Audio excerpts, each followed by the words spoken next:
нерӯгоҳи барқи обии Роғун ҳамчун иншооти нодири асри 21 аҳамияти ҷаҳонӣ дошта, яке аз бузургтарин дастовардҳои ҷумҳурии Тоҷикистон дар давоми 30 соли истиқлоли давлатӣ ба ҳисоб меравад.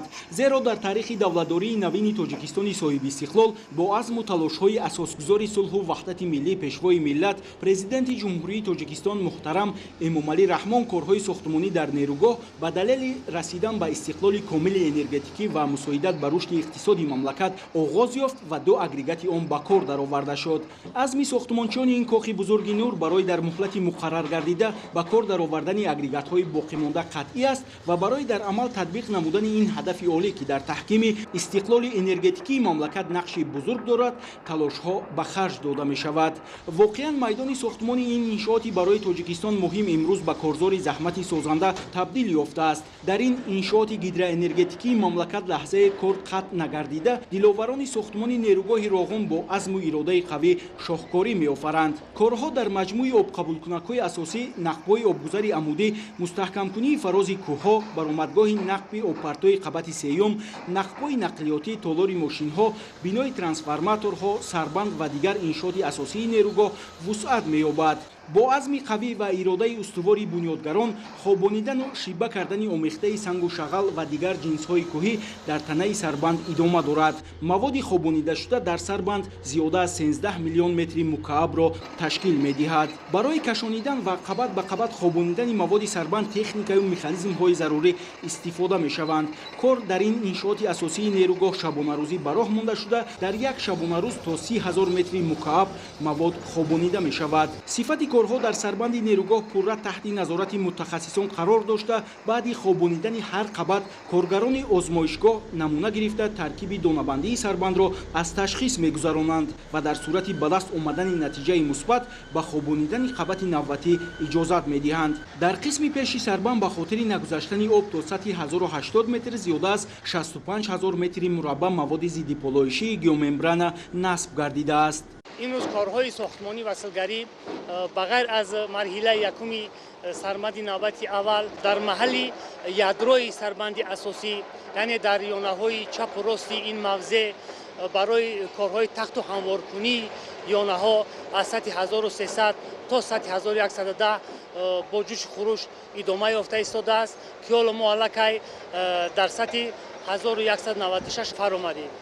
инчунин дар нақбҳои сементасионӣ, дар нақбҳои дастрасӣ ки ба сарбанд алоқамандӣ дорад, корҳо бо ҷӯшу хуруш идома ёфта истодаанд. корҳо дар самти қабат ба қабат хобондани маводот дар марҳилаи якуми сарбанди навбати аввал бо тариқи шабонарӯзӣ дар ду баст сурат мегиранд. дар ҳар як шабонарӯз аз 25 то 30 000 куб маводҳои хокию сангин хобонида мешавад. сифати иҷроиш корҳо имрӯз аз тарафи шуъбаи назорати сифати худи паймонкор ва инчунин аз тарафи шуъбаи назорати сифати фармоишгар дар ҳамоҳангӣ бо хадамоти давлатии назорат дар сохтмон пеш бурда мешавад. дар натиҷаи мусбӣ будани натиҷаи санҷиш ба қабати дигар иҷозат дода мешавад. чун дигар қитъаҳои сохтмонӣ коргарону мутахассисони соҳибтаҷриба бо ҳисси баланд ва масъулиятшиносӣ бо истифода аз муосиртарин нақлиёту механизм корро дар нақби сохтмонии қабати чорум ба таври шабонарӯзӣ идома медиҳанд. ҳаҷми умумии корҳои нақбканӣ 572 169 метри мукааб, корҳои бетонхобонӣ 104 470 метри мукааб, гузоштани анкерҳои ажега наздики 25 000 метр, корҳои сементатсияи мустаҳкамкунанда 17 451 метр, корҳои сементатсияи пуркунанда зиёда аз 50 000 метри мураббаро ташкил медиҳад. дар қисмати камераи дарвозаҳои садамавӣ ва асосӣ дар ҳаҷми зиёда аз 380 тонна оҳанфулузот васлу насб гардидааст. муҳайё будани шароити мукаммали корӣ барои кормандони муҳандисиву техникии ин иншооти азим омили асосии марҳила ба марҳила дар муҳлатҳои муайяншуда ба анҷом расонидани корҳо гардидааст. дарозии ин нақб 1770 метрро ташкил медиҳад ва қобилияти обгузаронии ин нақб 3500 метри мукааб дар як сонияро ташкил медиҳад. ин нақб ба он хотир сохта мешавад ки дар мавсими серобӣ оби зиёдатиро ба воситаи ин нақб партоем, яъне гузаронем. мошину механизмҳои пуриқтидори замонавӣ дар ин ҷо барои бо сифати баланд иҷро гардидани корҳои сохтмонӣ хизмат карда истодаанд.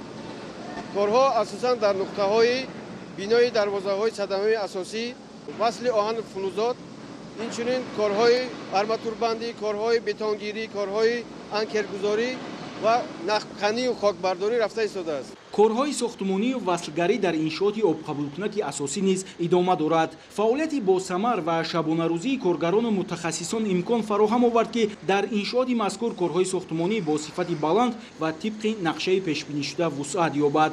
کارهای ساختمانی در شاخه توربینه‌ها و نقب‌های آبرسانی اگریگات‌ها با استفاده تکنیک‌های پر اقتدار و معاصر و جلب کارگران و متخصصان صاحب تجربه پیش می‌رود. کارگران و متخصصان در اجرای کارهای ساختمانی شاخه‌های توربینه‌ها و نقب‌های آبرسانی اگریگات‌ها فعالیت با ثمر و نتیجه بخش نشان می‌دهند.